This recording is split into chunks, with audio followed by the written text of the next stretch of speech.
Dad perfect events. When I found my daughter-in-law photographing my Social Security card at 2 a.m., I knew my 3 years of helping had turned into something much worse than I'd imagined.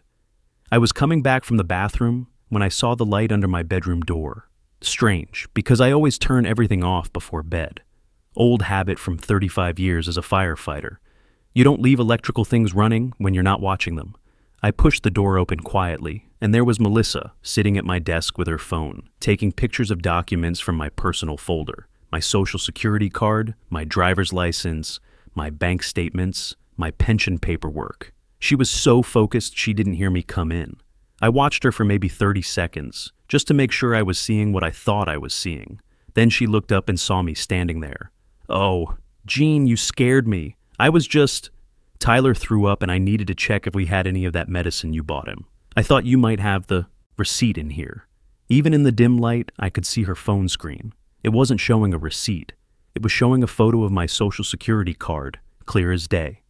At 2 in the morning, I asked quietly. She laughed nervously. You know how kids are. When they're sick, they don't care what time it is. I looked toward Tyler's room. No light, no sound, no crying. The house was completely quiet except for us. "Melissa," I said. Tyler's sound, asleep. I just walked past his room. That's when her whole expression changed. The fake concern disappeared and something colder took its place. "Look, Jean, I don't appreciate being questioned in my own home. I was trying to help find that receipt, and now you're making me feel like some kind of criminal." She pushed past me and headed for the door, but not before I saw her slip her phone into her robe pocket, the phone that had pictures of my most sensitive documents on it. I didn't sleep the rest of that night. I just sat in my chair thinking about what I'd witnessed and trying to make sense of it. See, when you've been a fire chief for 15 years, you develop certain instincts about when something's not right. Smoke doesn't always mean you can see flames, but it always means there's fire somewhere. And I'd been smelling smoke for months. My name is Eugene Morrison, by the way. Most folks call me Gene. I'm 67 years old, retired fire chief from Phoenix. 3 years ago, I moved to Denver to help my son Ryan and his wife Melissa with their little boy Tyler. My wife Patricia had just passed from cancer, and Ryan thought maybe a change of scenery would be good for all of us. What started as temporary help had somehow turned into permanent servitude, and now, apparently, identity theft. Let me back up and tell you how I got to that point, because it didn't happen overnight. When Patricia died, our house in Phoenix felt too big and too quiet. We'd lived there for 23 years, raised Ryan there, built a life there, but without her, every room just reminded me of what I'd lost. Ryan called one evening about 2 weeks after the funeral. "Dad," he said, "I know this might sound crazy, but what would you think about coming to Denver for a while? Melissa's been having a hard time since Tyler was born, and my job's got me traveling more than I'd like. We could really use an extra pair of hands, and maybe being around family would help you too." It didn't sound crazy at all. It sounded like exactly what I needed: purpose and family. Tyler was only 18 months old then, just learning to walk and getting into everything. Young parents need support, especially when one of them travels for work. I'd just retired from the Phoenix Fire Department after 35 years, so I had time and energy to give. The plan was simple. I'd sell the Phoenix house, move to Denver temporarily, help with Tyler until they got settled into a routine, then find my own place nearby. 6 months, maybe a year tops. I sold our house and used $42,000 to help with their down payment. Ryan and Melissa had found a nice place in Lakewood, but they were stretched thin financially. I figured it was an investment in my grandson's future, and honestly, it felt good to be needed again. But somewhere between helping out and moving in permanently, I'd become their unpaid live-in babysitter, housekeeper, and apparently their personal ATM. It started innocently enough. "Gene, since you're up early anyway, could you give Tyler his breakfast? I've got an important conference call. Or would you mind watching him this afternoon while I run some errands?" Ryan was traveling 2 to 3 days a week for his software company, so most of the daily routine fell to me and Melissa. Pretty soon I was handling everything: morning feedings, diaper changes, playtime, afternoon naps, evening baths, bedtime stories. I'd wake up at 6 a.m. to get Tyler ready while Melissa slept until 9 or 10. She'd emerge with her coffee, kiss Tyler goodbye, and disappear into her home office for important marketing work. Meanwhile, I was doing laundry, cleaning up toys, preparing meals, and basically running the household while they focused on their careers. The financial creep happened gradually too. Gene, could you grab some groceries while you're out with Tyler? Turned into, would you mind covering the electric bill this month? We're a little tight. Before I knew it, I was paying utilities, buying groceries, covering Tyler's clothes and doctor visits. My pension was essentially funding their lifestyle while I worked longer hours than I ever did as a fire chief. But I kept telling myself it was temporary. They were young, still figuring out parenthood and careers. I was helping family, which is what you do, right? That assumption lasted until I caught Melissa photographing my documents at 2 a.m. The next morning, I acted like nothing had happened, made Tyler his breakfast, got him dressed, played blocks with him while Melissa slept in. But my mind was working. Over time, running through possibilities like I used to do at fire scenes when something didn't add up. Over the next few days, I started paying closer attention to things I'd been too busy to notice before. Mail that came addressed to me, but that Melissa said she'd taken care of. Credit card offers that disappeared before I could look at them. Bank statements that seemed thinner than usual. That's when my fire investigation training kicked in. 35 years of working arson cases and insurance fraud teaches you one thing above all else. Document everything before you accuse anyone of anything. Evidence first, confrontation later. I started with my own records, called my bank, and asked for detailed statements going back 18 months. What I found made my stomach drop. There were charges I'd never made, small ones at first, $50 here, $80 there from online retailers I'd never heard of, then bigger ones. A $400 charge to something called Melissa's Marketing Solutions, a $1,200. Payment to a business loan company, charges that added up to over $3,000 in the past 6 months alone. I called the credit card company next. Turns out I had 2 cards I'd never applied for, both maxed out. Total debt, $15,000. When were these accounts opened? I asked the representative. The first one was opened 14 months ago, Mr. Morrison. The second one, 8 months ago. Both applications were submitted online with all the proper verification. What verification? Social security number, driver's license number, previous address history. Everything matched our records perfectly. I felt that familiar tightness in my chest I used to get when we'd arrive at a house fire and realize someone had set it deliberately. This wasn't carelessness or mistakes. This was intentional, but I needed more evidence. In fire investigation, you don't build a case on one piece of proof. You build it on a pattern that tells a story no one can argue with. That's when I decided to set up surveillance in my own bedroom. I called my old partner Harry, who'd become a private investigator after retiring from the department. Harry, I need some advice about a small security camera, something discreet that I could set up in my room. Gene, what the hell's going on? I told him about finding Melissa with my documents. Harry didn't need much explanation to understand what was happening. Jesus, Gene, how long has this been going on? That's what I'm trying to find out, but I need solid evidence before I make any moves. Harry recommended a small wireless camera that connected to my phone. Set it up so it has a view of your desk and dresser. If she's going through your stuff regularly, you'll catch her. I bought the camera the next day while Tyler and I were out running errands. Told him we were going to the hardware store to look at tools, which wasn't really a lie. Installing a hidden camera is definitely tool work. It took me 3 nights to catch her, but I did.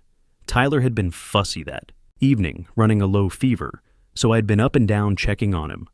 Around 1:30 a.m., I was finally settling back into bed when I heard my phone buzz with the motion alert from the camera. I opened the app and watched Melissa enter my room with a small flashlight. She went straight to my dresser, opened the top drawer where I keep important papers, and started photographing documents with her phone.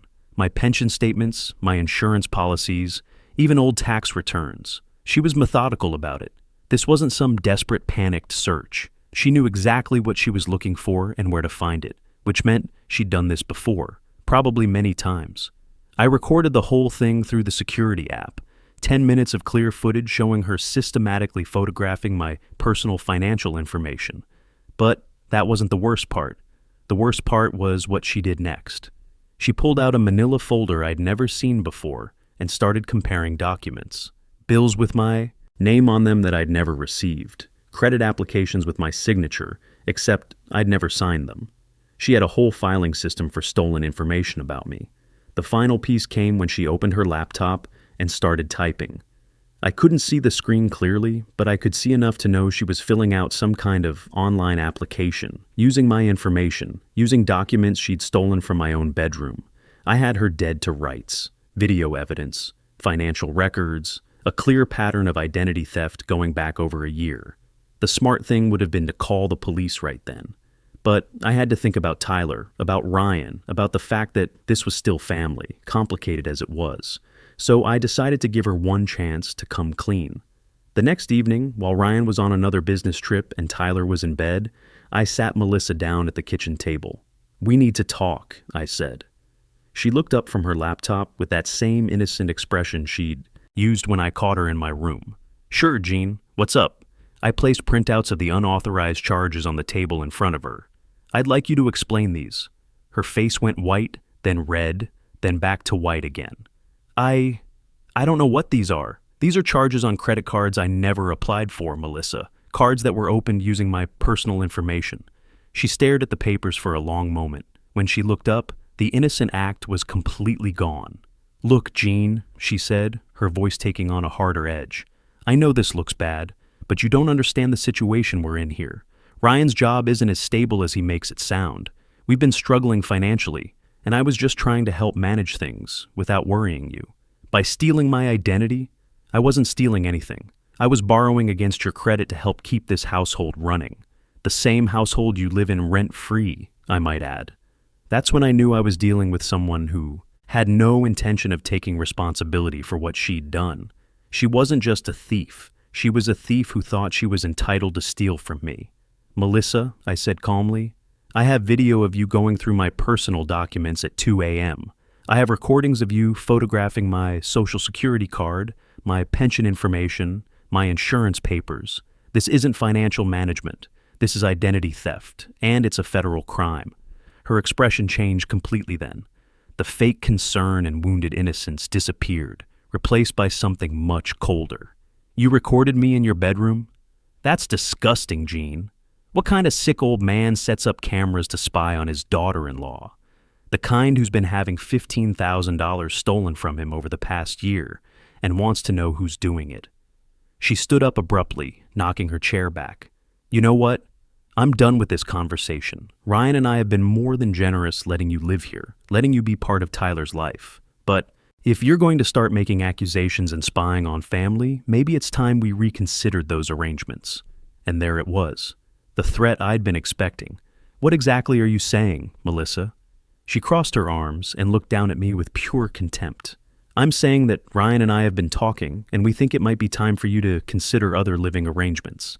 There are some very nice senior communities in the area, places where you'd have people your own age to socialize with, instead of just hanging around here all the time. And Tyler? Tyler is our son, Jean, not yours. We appreciate everything you've done, but we're his parents, and we need to make decisions about what's best for our family." I felt something shift inside me then. The last bit of hope I'd been holding on to, that maybe this was all a misunderstanding, maybe we could work things out, just died.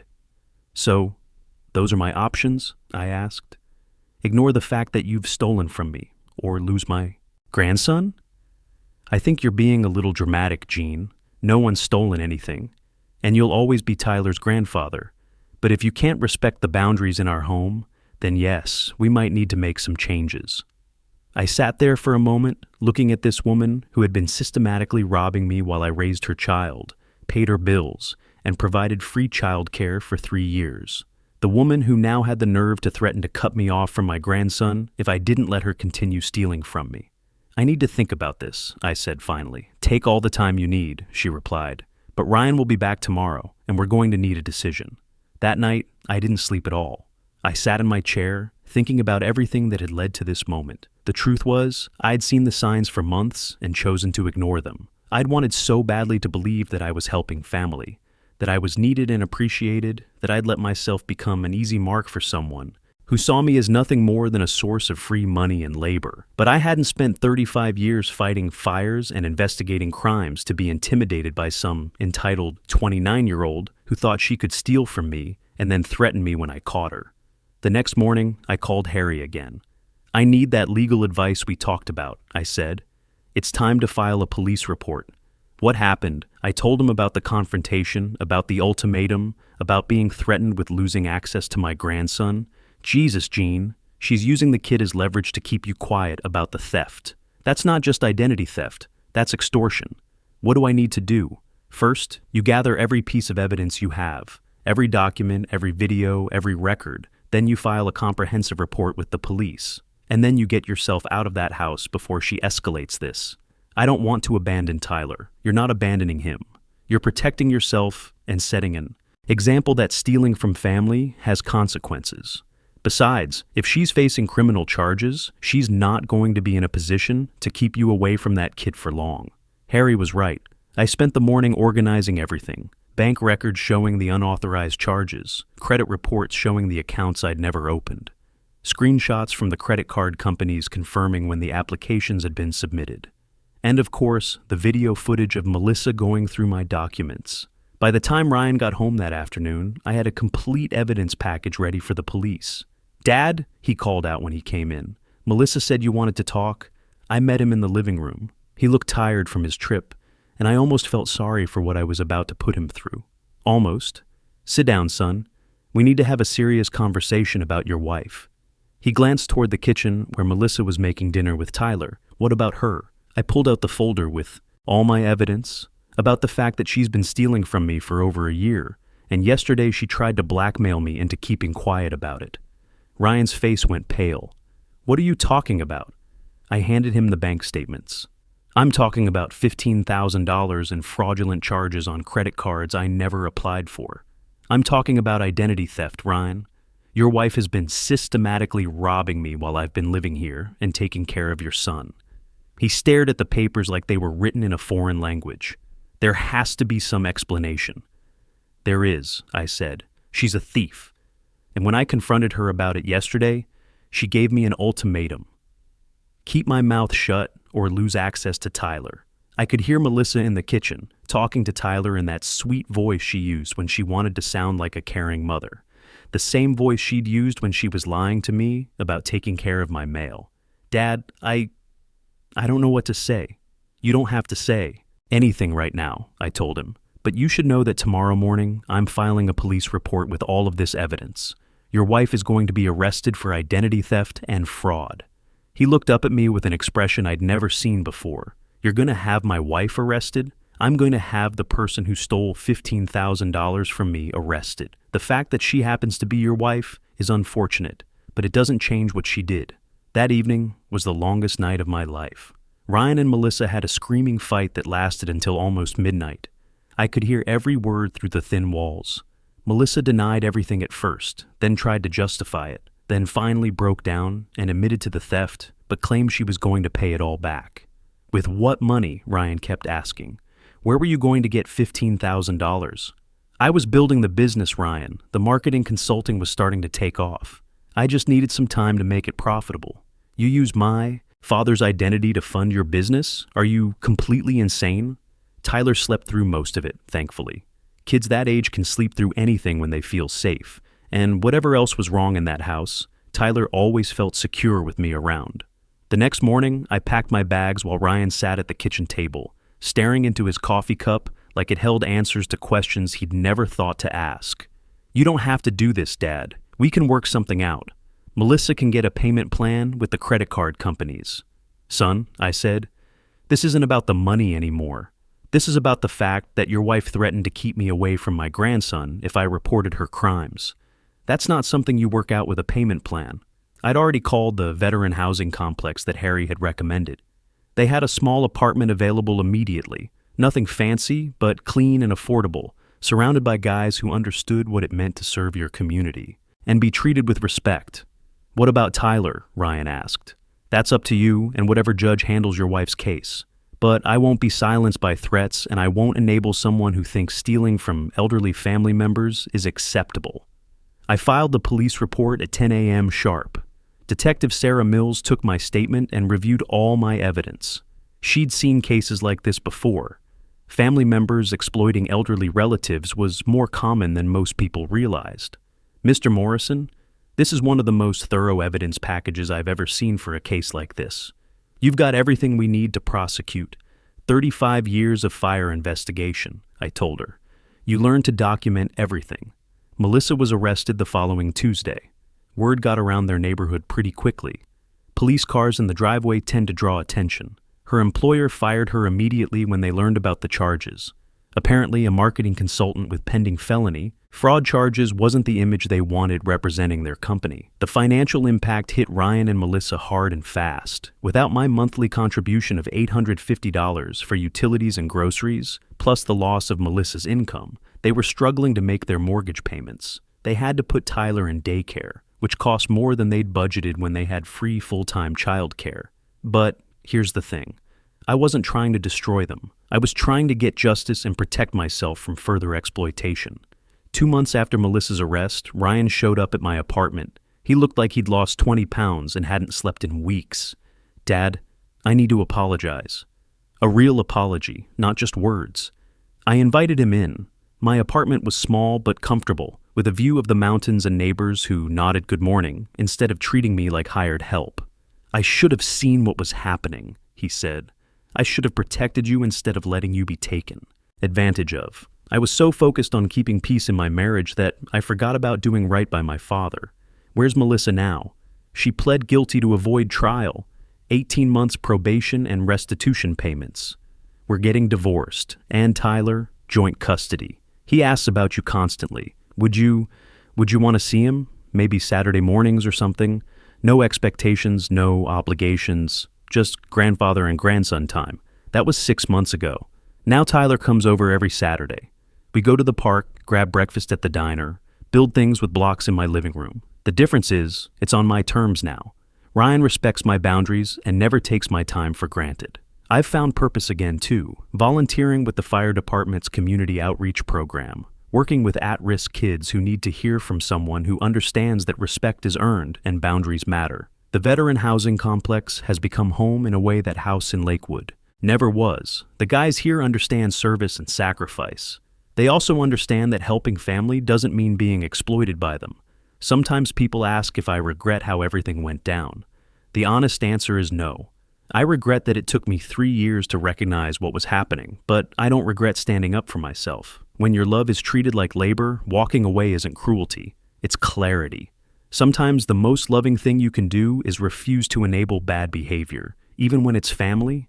I'm 67 years old, and I've spent my life serving others, but service doesn't mean letting people rob you blind while threatening your family relationships to keep you quiet.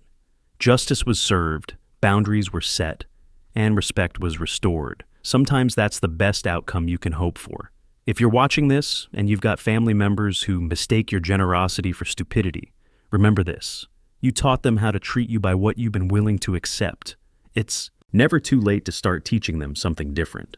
And if you're a son or daughter taking your parents for granted, thinking they'll always be there to fund your lifestyle or raise your kids for free, think again.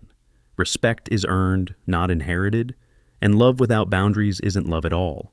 It's exploitation with a family name attached.